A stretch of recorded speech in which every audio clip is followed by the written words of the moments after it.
The idea of ideology is that it exploits and develops a mixture of false and true ideas drawn from a variety of social and cultural resources and merges them into a cohesive reality. In this video essay, I'm going to be expanding on the points that I wrote about in my written essay, which is to do why Disney is popular culture, and more specifically, what the negative discourses that Disney filter down throughout society and how those negative discourses can affect the mass society whilst they're consuming popular culture. In my written essay, I use the examples of Beauty and the Beast and Frozen to advocate my points about negative dominant discourses in popular culture. And for the video essay, I'm going to be concentrating more on Snow White and the Seven Dwarfs, which was Disney's very first animated movie. And I'm also going to be looking at Aladdin and the ethnocentric ideas that the character of Jasmine encompasses. One of the negative messages that Snow White and the Seven Dwarfs brings into popular culture is using the songs as a message. So in Snow White, she sings a song called Whistle While You Work, and this conveys the discourse in this patriarchal society about how women belong in the house and should work, but should be happy whilst they work.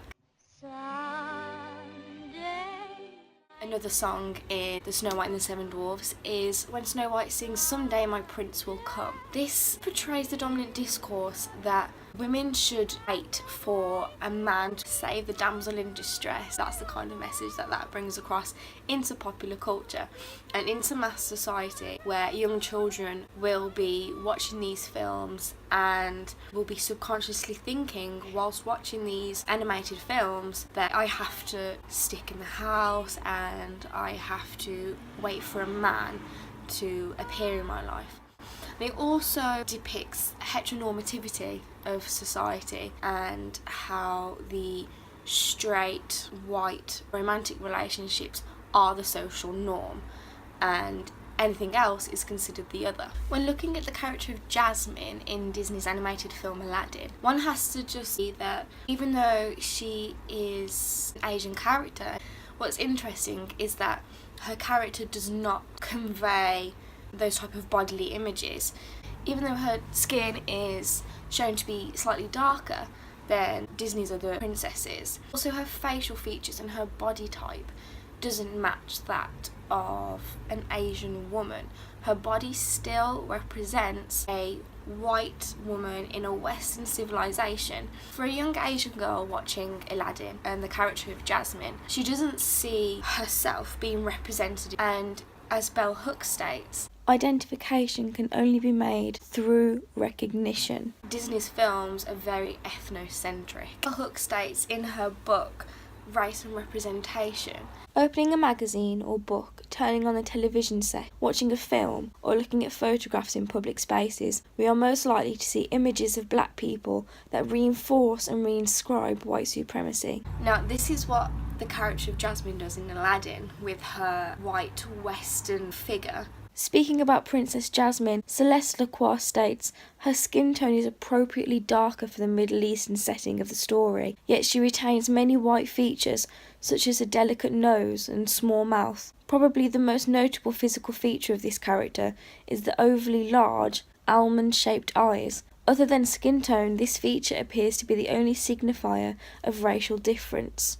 Disney is reinforcing those dominant discourses of how a woman should look, and to look like the other is bad.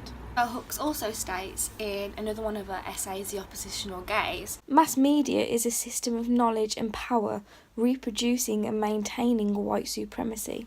If the mass media is in power of the knowledge that gets filtered down to the mass society, popular culture is created by that mass media, and therefore popular culture maintains the dominant discourses that dominant ideology want us to subconsciously believe. Disney is a big part of popular culture due to the box office successes of each film and its remakes. There are countless amounts of paraphernalia being sold in conjunction with the Disney films, and as of 2013, the company was worth approximately $143 billion.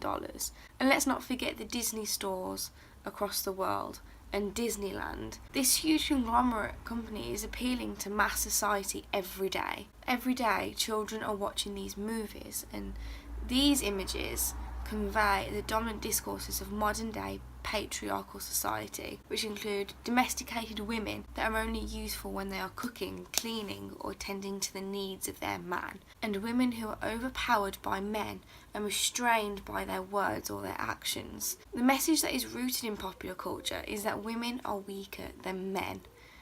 And are these really the type of images and messages that you want ingrained in your child's brain?